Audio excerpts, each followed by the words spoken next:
माझं लग्न झाल्यानंतर रात्र होताच माझा जो नवरा होता तो त्याच्या आईच्या खोलीत जायचा आणि लगेच खोलीचा दरवाजा आतमधून बंद करायचा. एके दिवशी मी जेव्हा हे रहस्य जाणून घेण्याचा प्रयत्न केला तेव्हा त्याचे रहस्य जाणून माझ्या पायाखालची जमीनच सरकली. कारण माझा नवरा आणि माझी सासू तर एकाच पलंगावर. माझं नाव पल्लवी आहे. माझ्या घरात माझ्या लग्नाची चर्चा चालू होती. माझ्यासाठी ज्या मुलाचं नातं आलं होतं त्या मुलाबद्दल आणि त्याच्या परिवाराबद्दल माझ्या आईवडिलांनी इतकं काही चांगलं ऐकलं होतं की माझ्या घरचे लोक मला नशीबवान समजू लागले होते. या नात्यासाठी माझे आईवडील देखील खूप खुश होते आणि मला देखील खूप आनंद झाला होता. मी देवाचे आभार मानलं की त्यांनी माझ्यासाठी एक चांगला जीवनसाथी माझ्या नशिबात लिहून ठेवला आहे. घरामध्ये माझ्या लग्नाची अगदी धूमधडाक्यात तयारी सुरू झाली होती. माझा भावी नवरा दिसायला खूपच स्मार्ट होता. माझ्या सासरी माझ्या नवऱ्याशिवाय आणि सासूशिवाय दुसरं कोणीही नव्हतं. माझे सासरे हयात नव्हते.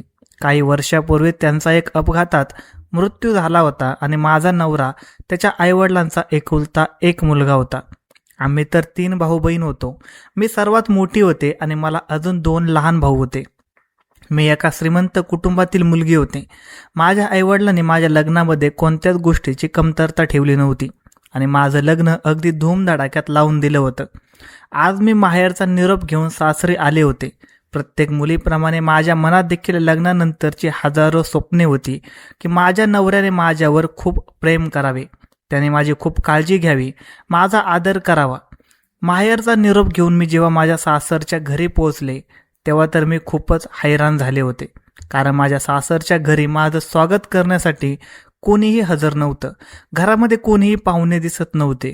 माझ्या सासूने साध्या पद्धतीने माझा गृहप्रवेश केला होता, तर दुसरीकडे गृहप्रवेश करण्याच्या वेळी माझा नवरा देखील माझ्यासोबत हजर नव्हता. तो तर माहीत नाही कुठे निघून गेला होता. खरं तर मी दिसायला खूप सुंदर होते आणि आज या वधूच्या वेशात मी आणखीनच सुंदर दिसत होते. माझ्या माहेरच्या सगळ्या लोकांनी पाहुण्यांनी माझ्या सौंदर्याची खूप स्तुती केली होती. परंतु इथे माझ्या सासरी तर माझं कौतुक करणारं मला कोणीही दिसत नव्हतं. घरामध्ये इतकी शांतता होती की असं वाटतच नव्हतं की हे लग्नाचं घर आहे. या उलट असं वाटत होतं की जसं या घरामध्ये कोणाचा तरी मृत्यू झाला आहे. मी या लग्नामुळे खूप आनंदी होते, पण इथे आल्यानंतर तर माझ्या आनंदावर जसं काही विरंजनच पडलं होतं. कारण की मी माझ्या माहेरी अनेकदा लग्न सोहळ्यामध्ये बघितलं होतं की लग्नाच्या घरात 1 आठवड्यापूर्वी सगळे पाहुणे उपस्थित असतात, पण इथे मात्र पाहुणे तर सोडाच, माझा नवरा देखील माझ्यासोबत नव्हता आणि यामुळे मी आणखीनच उदास झाले होते. त्यात माझ्या सासरचं घर म्हणजे 3 खोल्याचं छोटंसं घर होतं. ते घर बघून मी विचार करू लागले की माझ्या आईवडिलांनी तर माझ्या सासरच्या प्रत्येक गोष्टीची खूप स्तुती केली होती. त्यांनी सांगितलं होतं की तुझ्या सासरचं घर तर खूपच मोठं आहे आणि तुझ्या सासरचे लोक देखील खूपच चांगले आहेत. परंतु सासरे आल्यानंतर तर माझ्या डोक्यामध्ये हजारो प्रश्न निर्माण झाले होते. मग मी विचार केला की आता जे व्हायचं होतं ते तर झालं आहे, मग या गोष्टीचं दुःख करण्यात काही अर्थ नाही. जर माझ्या नवरा माझ्यासोबत प्रेमाने वागला तर मी त्याच्या या छोट्याशा घरात देखील आनंदाने राहायला तयार होते. गृहप्रवेश झाल्यानंतर माझ्या सासूने मला माझ्या खोलीत बसवलं. माझी खोली खूपच लहान होती आणि तिथे तर लग्नाच्या पहिल्या रात्रीची कोणतीही सजावट केलेली नव्हती. हे तर बघून तर माझं डोकंच दुखू लागलं होतं. मी माझ्या खोलीत बेडवर बसून माझ्या नवऱ्याच्या येण्याची वाट बघत होते. तेव्हा काही वेळाने माझी सासू माझ्या खोलीत माझ्यासाठी दूध घेऊन आली. ती मला बोलू लागली की तू खूप थकली असशील ना, हे दूध पिऊन घे, तुला बरं वाटेल. ती असं बोलत माझ्याजवळ बसली आणि माझ्यासोबत इकडच्या तिकडच्या गप्पा मारू लागली. माझ्या सासूचं बोलणं ऐकून ती स्वभावाने खूपच चांगली वाटत होती, कारण की तिच्या बोलण्यामध्ये खूपच गोडवा होता. माझी सासू खूप वेळ माझ्यासोबत गप्पा गोष्टी करत राहिली. मी तिच्यासोबत बोलत तर होते, परंतु माझं सर्व लक्ष माझ्या नवऱ्याकडे होतं. कारण माझ्या लग्नाची पहिली रात्र अशाच प्रकारे सासूसोबत गप्पा गोष्टी करण्यामध्ये निघून चालली होती. रात्रीचे 12 वाजले होते, परंतु माझा नवरा अजूनही खोलीत आला नव्हता.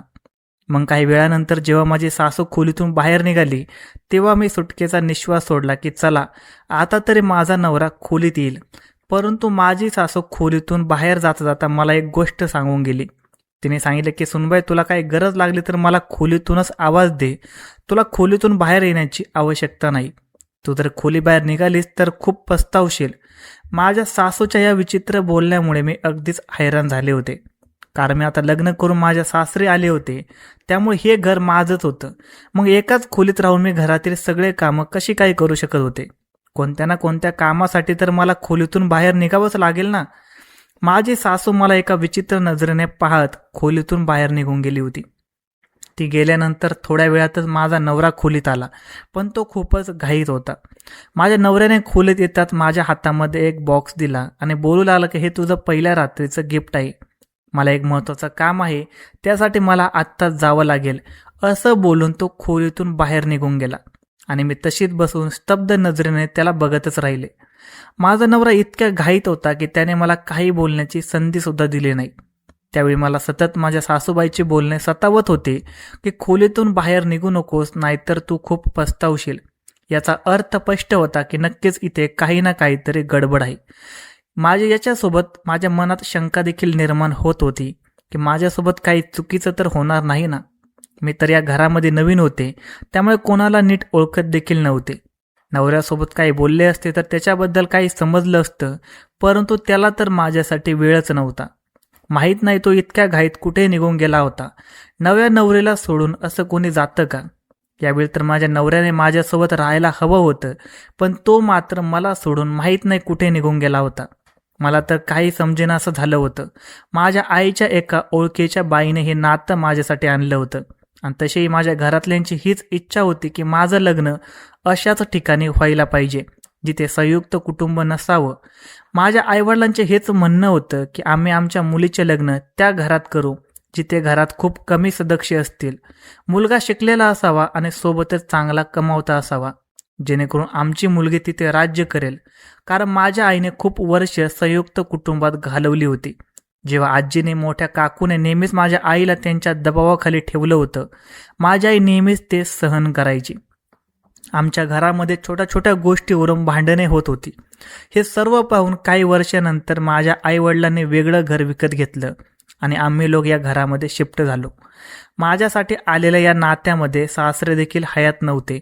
फक्त एक सासू होती आणि माझ्या नवऱ्याच्या मागे पुढे कोणीच भाऊ किंवा बहीण नव्हतं.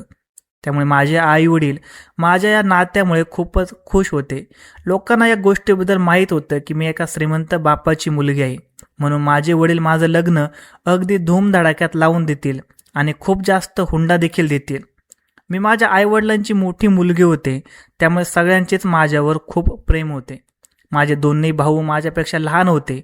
माझ्या आईवडिलांनी नेहमीच आम्हा भावंडाचे बोलणं ऐकलं होतं आणि त्यांनी आम्हा तिन्ही भावंडावर खूप चांगले संस्कार केले होते.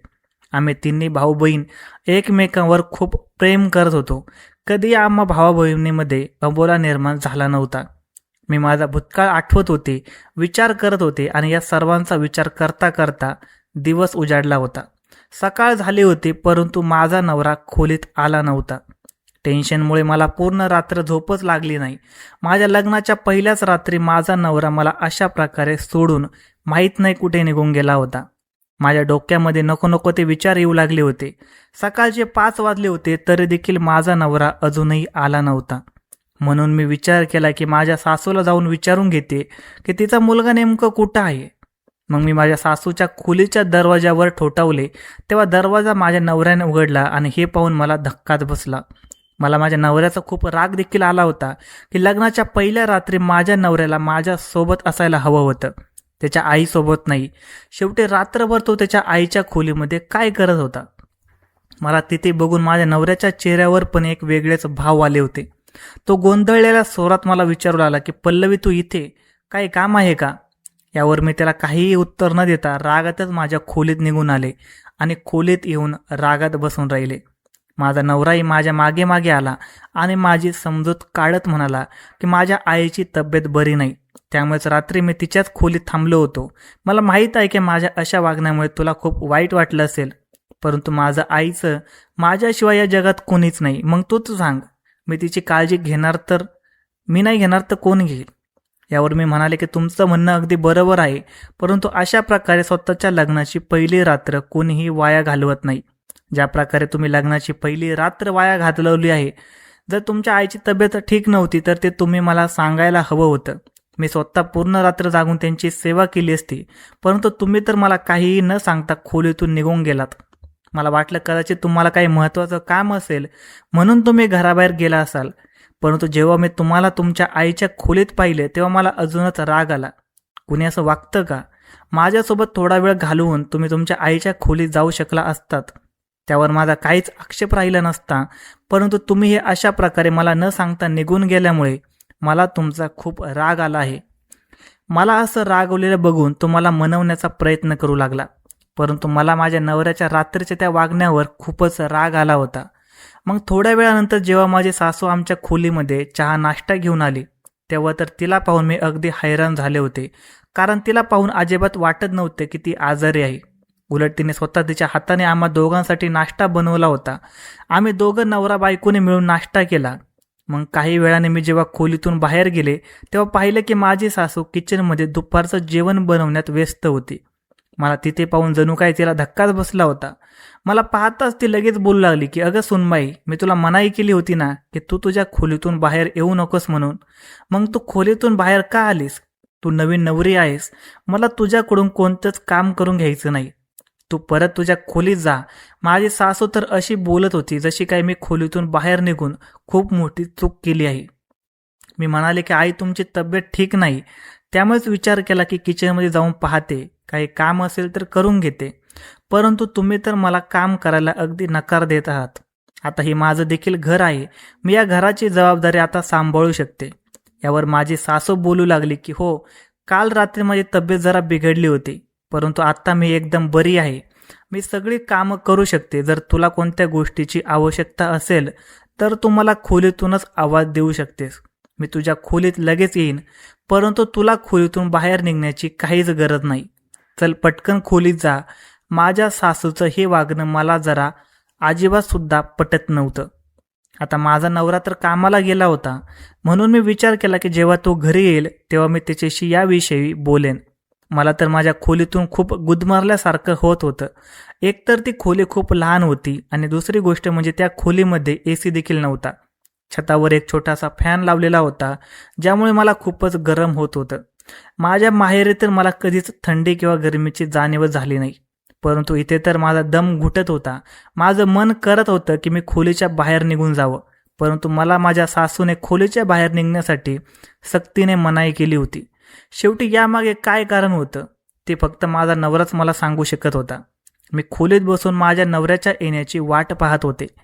संध्याकाळी जेव्हा माझा नवरा घरी आला, मला त्याच्या बोलण्याचा आवाज येत होता. मी विचार केला की कदाचित तो त्याच्या आईसोबत बोलत असेल, परंतु त्याची वाट पाहता पाहता खूप वेळ निघून गेला, तरी देखील तो अजूनही खोलीत आलाच नव्हता.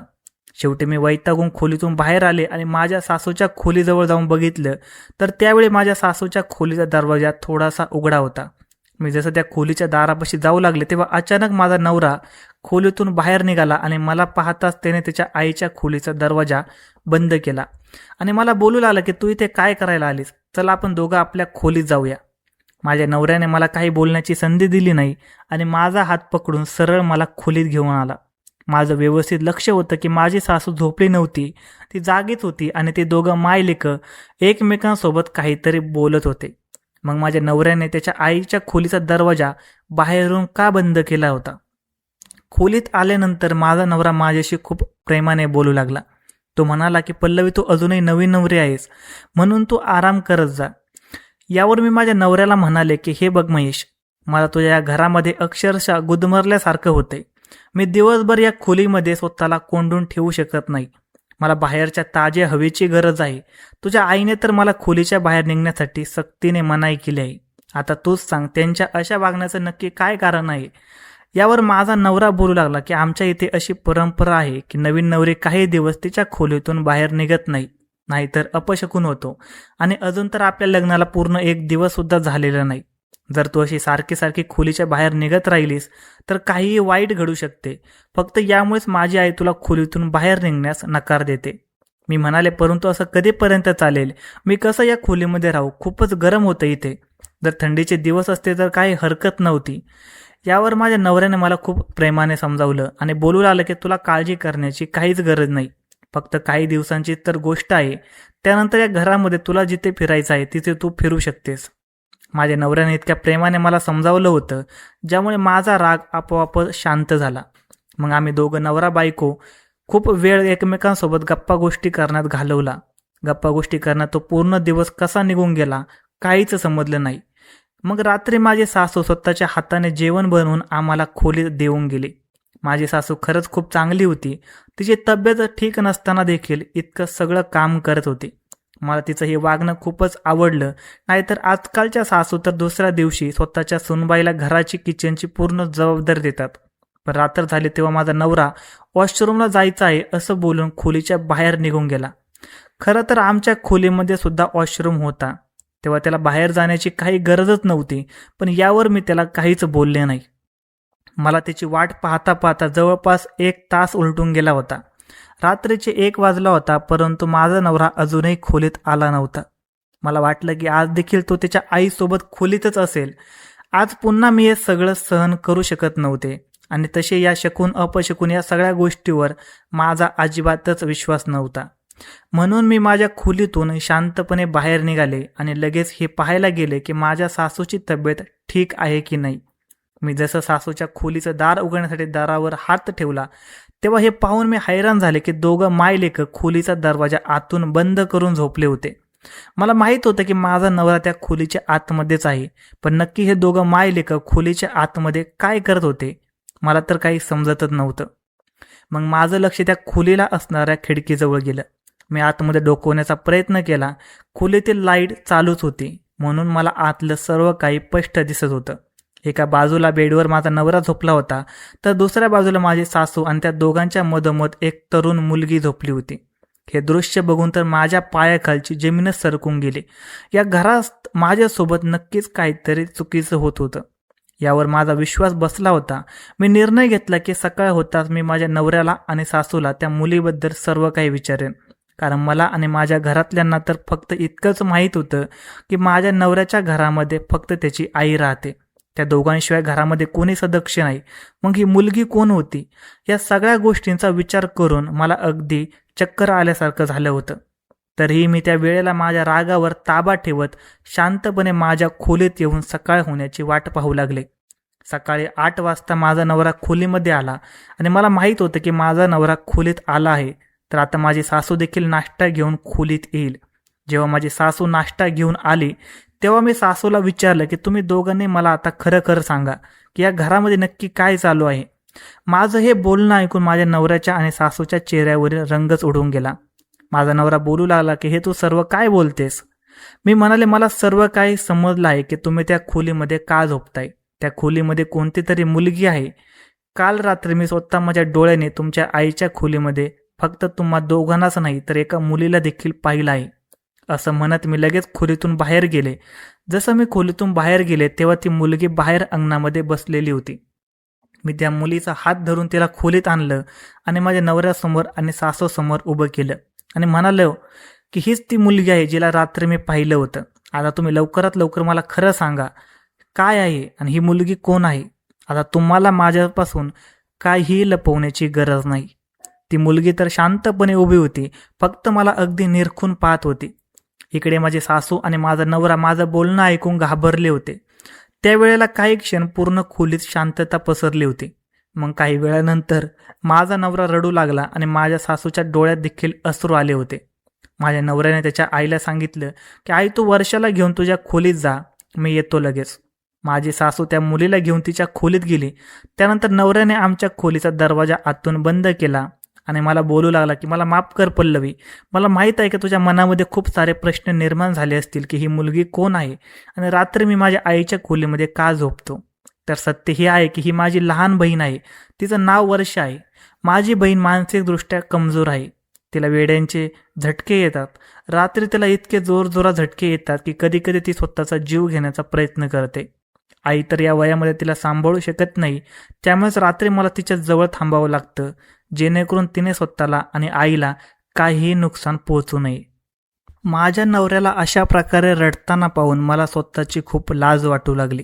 मग मी माझ्या नवऱ्याला विचारलं की तुम्ही तुमच्या बहिणीला इतकं लपवून का ठेवलं आहे आणि तिच्याबद्दल आम्हाला काहीच का सांगितलं नाही. माझा नवरा बोलू लागला की तुला तर माहीत आहे ना की आजकालचं जग कसं आहे. आम्ही लोक स्वतःच्या मुलीसाठी अविवाहित नंदेला अजिबात सहन करत नाही आणि त्याची बहीण वेडी आहे फक्त याच कारणामुळे आम्ही तुझ्या घरातल्यांशी खोटं बोललो.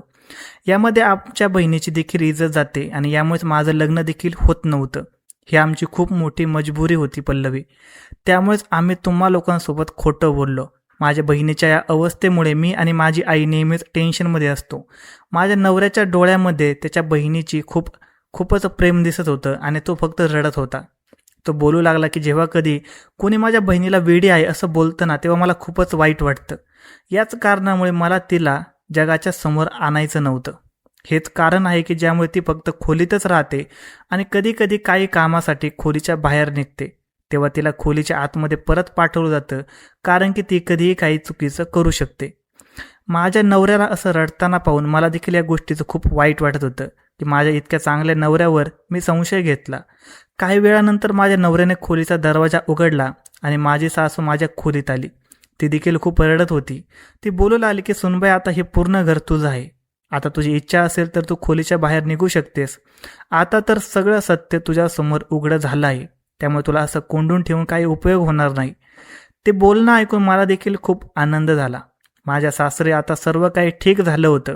माझ्या सासूने देखील स्वतःच्या मुलाला समजावलं होतं की तू रात्री सुनबाई सोबतच झोपत जा. जर वर्षाने काही चुकीचं करण्याचा प्रयत्न केला तर मी तुला सांगत जाईन. आता माझा नवरा रात्री माझ्यासोबत झोपू लागला होता. माझ्या लग्नाला आता 2 आठवडे उलटून गेले होते आणि सर्व काही आता सुरळीत चालू होतं. परंतु एक दिवस अचानक माझा नवरा बोलू लागला की आज पुन्हा एकदा मला आईच्या खोलीत झोपावं लागेल. तो एवढेच बोलून खोलीच्या बाहेर निघून गेला. तो निघून गेला आणि मी विचार करू लागले की हे असं कधीपर्यंत चालेल. माझा नवरा काय प्रत्येक दुसऱ्या तिसऱ्या दिवशी अशाच प्रकारे रात्र त्याच्या आईच्या खोलीमध्ये घालवेल का? माझ्या सासूने नवऱ्याला सांगितलं होतं की तू सुनबाई सोबतच झोपत जा, परंतु तरी देखील माझ्या नवऱ्याला त्याच्या बहिणीची काळजी सतावत होती. दुसऱ्या रात्री देखील हेच झालं. माझ्या नवऱ्याला सारखं सारखं असं त्याच्या आईच्या खोलीत झोपून आज 5 दिवस झाले होते. मी या सगळ्या गोष्टीमुळे खूपच वैतागले होते. मी आज अजून एकटी या खोलीमध्ये राहू शकत नव्हते. मला माझ्या नवऱ्याच्या सोबतीची गरज होती. आता मी अजूनही नवीन नवरी होते आणि इतक्या लवकर माझा नवरा मला सारखं सारखं एकटीला सोडून जात होता. आमच्या लग्नाला आता महिना होत आला होता, परंतु अजूनही माझा नवरा मला घराच्या बाहेर कुठेच फिरायला घेऊन गेला नव्हता. म्हणून मी रागारागातच रात्री माझ्या सासूच्या खोलीचा दरवाजा ठोठावू लागले, पण कुणीही दरवाजा उघडला नाही. निराश होऊन मी परत माझ्या खोलीत येऊन झोपले. मग सकाळी जेव्हा माझा नवरा खोलीत आला तेव्हा मी त्याच्यावर अगदी ओरडले आणि विचारलं की काल रात्री तुम्ही दरवाजा का नाही उघडला? मला माझा नवरा समजावत बोलू लागला की कदाचित आम्ही लोक गाढ झोपेत असू, त्यामुळे दरवाजा उघडला नसेल. मी म्हणाले की तू तुझ्या आईच्या खोलीत झोपतोस, कुण्या परक्या खोलीत तर नाही ना.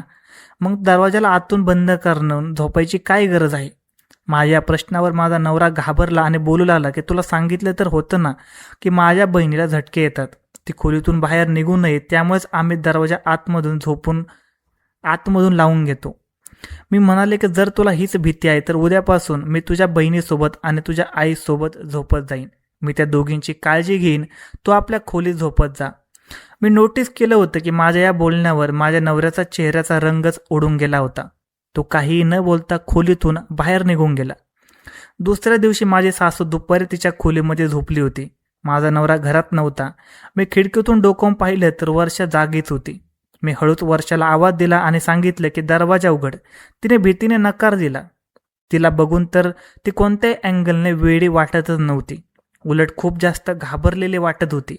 तिने मला दरवाजा उघडण्यासाठी स्पष्टपणे नकार दिला आणि बोलू लागली की प्लीज तू तुझ्या खोलीत जा, नाहीतर तू खूप मोठ्या अडचणीत सापडशील. मी शांतपणे माझ्या खोलीमध्ये निघून गेले. माहीत नाही असं काय रहस्य होतं जे मला माहीत नव्हतं आणि माझा नवरा इतकं सगळं होऊन देखील स्वतःच्या बहिणीच्या आणि आईच्या खोलीतच झोपत होता. जर माझ्या जागेवर दुसरी कोणी बाई असती तर तिने देखील स्वतःच्या नवऱ्याला त्याच्या आईच्या किंवा बहिणीच्या जवळ झोपून दिलं नसतं. मला जाणवलं होतं की वर्षा स्वतःच्या आईला आणि भावाला खूपच घाबरत होती. मी जेव्हा कधी संधी साधून खिडकीतून तिच्यासोबत बोलण्याचा प्रयत्न करायचे तेव्हा ती खूपच घाबरलेली असायची, परंतु ती अगदी व्यवस्थित माझ्यासोबत बोलायची. ती बोलायची की प्लीज पल्लवी, माझी अशी अजिबातच इच्छा नाही की तू कोणत्या तरी अडचणीमध्ये सापडावीस. परंतु तिने मला सांगितलं होतं की प्लीज संधी साधून जेव्हा हे दोघं मायलेका घरामध्ये नसतील तेव्हा तू माझ्याजवळ नक्की ये, मला तुझ्यासोबत खूप महत्त्वाचं बोलायचं आहे. मी म्हणाले की हा तुझा भाऊ आणि तुझी आई आहे, मग तू यांना इतकी का घाबरतेस? जे काय असेल ते मला सांग. यावर वर्षा बोलू लागली की मी आता काहीही सांगू शकत नाही. जर तुझी सासू झोपेतून जागी झाली तर माझं जगणं नकोसं करेल. प्लीज तू तुझ्या खोलीत जा. माहीत नाही तिला कोणत्या गोष्टीची भीती होती. मी नोटीस केलं होतं की ते दोघं मायलेक वर्षाशी खूपच सक्तीने वागायचे. तिला अजिबात खोलीच्या बाहेर जाऊ देत नव्हते आणि माझ्यासोबत कधी तिला बोलू सुद्धा देत नव्हते. माझी सासू आणि माझा नवरा फक्त तिचंच राखण करण्यामध्ये व्यस्त असायचे. मला तर जणू काही ते या घरामध्ये आणून विसरूनच गेले होते. मग एके दिवशी माझे सासू आणि माझा नवरा कुठेतरी बाहेर गेले होते. संधी चांगली होती, त्यामुळे मी लगेच वर्षाच्या खोलीमध्ये गेले. मी पाहिलं की दरवाजाला लॉक लावलेला होता. मला चावी कुठे ठेवली याबद्दल काही माहीत नव्हतं, त्यामुळे मी लगेच माझ्या नवऱ्याच्या कपाटातून चावी काढून घेतली आणि त्या खोलीचा दरवाजा उघडला. परंतु जसा मी दरवाजा उघडला तेव्हा समोरील दृश्य पाहून तर मला धक्का बसला. बिचारी वर्षा खूपच वाईट अवस्थेत त्या खोलीमध्ये पडलेली होती. मी लगेच तिच्या जवळ गेले आणि तिला विचारलं की तुझी ही अवस्था कोणी केली आहे? त्यावर वर्षा बोलू लागली की प्लीज मला पाणी दे ना. मी लगेच तिला पाणी आणून दिलं. त्यानंतर ती थोडी रिलॅक्स झाली. वर्षा सांगू लागली की हे दोघं मायलेक कुठेतरी गेले आहेत, तोपर्यंत चल आपण दोघेही या घरातून पळून जाऊया. मी म्हणाले हे तू काय बोलतेस? यावर वर्षा बोलू लागली की मी खरं तेच सांगते. आज आपल्या दोघींजवळ यापेक्षा दुसरी चांगली संधी नाही. मी तुला सगळं काय खरं खरं सांगते. तू ज्याला स्वतःचा नवरा समजते तो तुझा नवरा नाही. नवरा तर आहे, सोबतच तो माझा देखील नवरा आहे. वर्षाचं ते बोलणं ऐकून मला माझ्या कानावर विश्वास बसत नव्हता. वर्षा पुढे म्हणाली की माझ्यावर विश्वास ठेव, मी खरं सांगते. तू त्याची दुसरी बायको आहेस आणि मी त्याची पहिली बायको आहे. इथे आपल्या दोघींसोबत लग्नाच्या नावाखाली फसवणूक झाली आहे. यावर मी वर्षाला म्हणाले परंतु त्या लोकांनी तर मला सांगितलं की तू त्याची बहीण आहेस. वर्षा म्हणाली की हे लोक सारखं सारखं तुझ्यासोबत खोटं बोलत आहे. मी या घराची सुनबाई आहे. माझं लग्न 5 वर्षांपूर्वी झालं आहे. परंतु मी माझ्यासोबत हुंड्यामध्ये काहीच घेऊन आले नव्हते, कारण की माझे आईवडील खूपच गरीब होते. ते लोक रोज माझ्यावर अत्याचार करायचे की जा आणि तुझ्या माहेरून पैसे घेऊन ये. थोडे बहुत दागिने मी माझ्या माहेरून लग्नामध्ये घेऊन आले होते, ते देखील या लोकांनी माझ्याकडून घेऊन विकून टाकले. माझ्या नवऱ्याने आणि सासूने विचार केला होता की लग्न केल्यानंतर ते माझ्याकडून माझ्या माहेरून पैसे मागवत राहतील, परंतु असं अजिबात झालं नाही. माझ्या आईवडिलांकडे अजिबातच पैसे नव्हते. मग असं करताना मी त्यांना कुठून पैसे आणून देणार होते? यामुळे त्यांनी मला खोलीमध्ये बंद केलं आणि मला मारू लागले. या लोकांनी हे सिद्ध केलं की त्यांची पहिली बायको मेली आहे. माझे आईवडील जेव्हा माझ्याबद्दल चौकशी करायला इथे आले तेव्हा त्या लोकांनी माझ्या आईवडिलांना धक्के मारून हाकलून दिलं. ते गरीब होते, त्यामुळेच त्यांनी कोणतंच पाऊल न उचलता शांतपणे निघून गेले. यानंतर माझे आईवडील देखील हाच विचार करून शांत बसले की कदाचित त्यांची मुलगी मेली आहे. मग या दलिंदर माणसाने स्वतःचा हेतू साध्य करण्यासाठी दुसरं लग्न करण्याचा निर्णय घेतला आणि त्यांनी विचार केला की या वेळेला श्रीमंत बापाच्या मुलीसोबत लग्न करेल, जेणेकरून तिचे सगळे दागिने आणि हुंड्यामध्ये जितकं काही किमती सामान येईल त्याला विकून हे दोघं मायलेक मज्जा करू शकतील. कारण की आपला नवरा काहीच काम करत नाही, तो अगदीच गुंड मावले आहे आणि या सर्वालाच त्याने स्वतःचा बिझनेस बनवला आहे. हे बघ पल्लवी, आता तर तुझ्या लग्नाला फक्त महिनाच झाला आहे. जेव्हा हळूहळू तुझ्या लग्नाला काही वर्ष निघून जातील आणि या माणसाजवळ जेव्हा काही शिल्लक राहणार नाही तेव्हा ते तुला मजबूर करतील की तू तुझ्या माहेरून जाऊन पैसे घेऊन ये. आणि जर तू या गोष्टीसाठी नकार दिलास तर तुझे हाल देखील असेच होतील जसं ते माझ्यासोबत झालं होतं. ही मायलेक रोज मला खोलीत बंद करून माझ्यावर अत्याचार करतात. त्यांची इच्छा आहे की मी कशाही प्रकारे मरून जावं आणि माझं अस्तित्व संपून जावं, परंतु असं अजिबात होऊ शकत नाही. कारण की आता या घरामध्ये तू आली आहेस. तू असताना हे लोक माझ्यासोबत जास्त काही करू शकत नाही. फक्त हे लोक माझ्यावर बारीक नजर ठेवू शकतात, कारण की मला जर काही झालं तर तमाशा होईल. हे दोघं मायलेक माझ्यासोबत यासाठी झोपतात जेणेकरून मी कुठे पळून जाऊ नये आणि खोलीतून निघून माझी तुझी भेट होऊ नये. बघ, माझं बोलणं ऐक आणि लवकरात लवकर स्वतःचे किमती दागिने घे आणि माझ्यासोबत पळून चल. आपण दोघे इथून पळून जाऊ आणि पोलीस स्टेशनमध्ये जाऊन या लोकांविरुद्ध तक्रार दाखल करू. वर्षाचं ते बोलणं ऐकून माझ्या अंगावर काटा उभा राहिला होता. वर्षाच्या अवस्थेत मला हे सर्व सांगत होती. मला तर वाटत होतं की ती नक्कीच खरं बोलत आहे, कारण की ज्या दिवसापासून लग्न करून मी घरात आले होते मला तर या लोकांवर संशय तेव्हापासूनच येऊ लागला होता. मी लगेच माझ्या खोलीत जाऊन माझं कपाट उघडलं, परंतु जसं मी माझ्या कपाटाची तिजोरी उघडली तेव्हा हे पाहून मी हैराण झाले. कारण की लग्नाच्या वेळी माझ्या माहेरून जितके काही दागिने घेऊन आले होते ते सगळे दागिने तिजोरीमध्ये नव्हतेच. याचा अर्थ या लोकांनी माझे दागिने विकले होते किंवा ते दागिने या लोकांनी स्वतःजवळ ठेवले असतील, कारण की अजूनही मी ते दागिने कधीही घातले नव्हते. मला वर्षाचं बोलणं अगदीच पटलं आणि आमच्याजवळ आता हीच योग्य संधी होती तिथून पळून जाण्याची. म्हणून आम्ही दोघे लगेच त्या घरातून पळून गेलो. वर्षाला घेऊन मी माझ्या माहेरी आले. तिथे जाऊन मी माझ्या आईबाबांना सर्व काही सांगितलं. जेव्हा माझ्या घरातल्याने माझं सर्व बोलणं ऐकलं तेव्हा त्यांनी त्या लोकांची पोलिसात तक्रार दाखल केली. पोलिसांनी विचारल्यावर आम्ही सर्व काही खरं सांगितलं आणि पोलिसांनी त्या दोघं माईलेकांना अटक केली, कारण की त्यांनी वर्षावर खूप जास्त अत्याचार केला होता. तर मला आणि माझ्या घरच्यांना देखील अगदी वेड्यात काढलं होतं. ते लोक त्यांचे आरोप मान्य करत नव्हते, परंतु पोलिसांचा थोडासा मार खाल्ल्यानंतर दोघं मायलेकांनी सर्व काही खरं सांगून टाकलं. आता ते दोघं मायलेक तुरुंगात बंद आहेत. माझ्या वडिलांनी वर्षाला त्याच्या आईवडिलांच्या घरी पाठवलं. वर्षाचे आईवडील स्वतःच्या मुलीला जिवंत पाहून खूप खुश झाले. तर माझ्या आईवडिलांना या गोष्टीचा आनंद झाला होता की वर्षामुळे त्यांची मुलगी देखील अगदी सही सलामत घरी परत आली होती. नाहीतर येणाऱ्या वेळेमध्ये त्यांच्या मुलीवर देखील हेच अत्याचार झाले असते. देवाचे आभार मानत होते की मी अशा लोकांच्या अत्याचाराचे शिकार झाले नव्हते. काही दिवसानंतर माझ्या आईवडिलांनी माझं दुसरं लग्न लावून दिलं, पण यावेळेला माझ्या आईवडिलांनी खूप जास्त चौकशी केल्यानंतर माझं लग्न निश्चित केलं होतं. हे लोक खूपच चांगले होते. आता मी माझे सासरे खूप खुश होते आणि माझे आईवडील देखील अगदी बेफिकीर आहेत. वर्षा यात्रेच्या आईवडिलांसोबत राहून कष्ट करून आनंदी आयुष्य जगत आहे. तर मित्रांनो, स्टोरी आवडली असेल व्हिडिओला लाईक, सबस्क्राईब आणि शेअर करायला विसरू नका. धन्यवाद.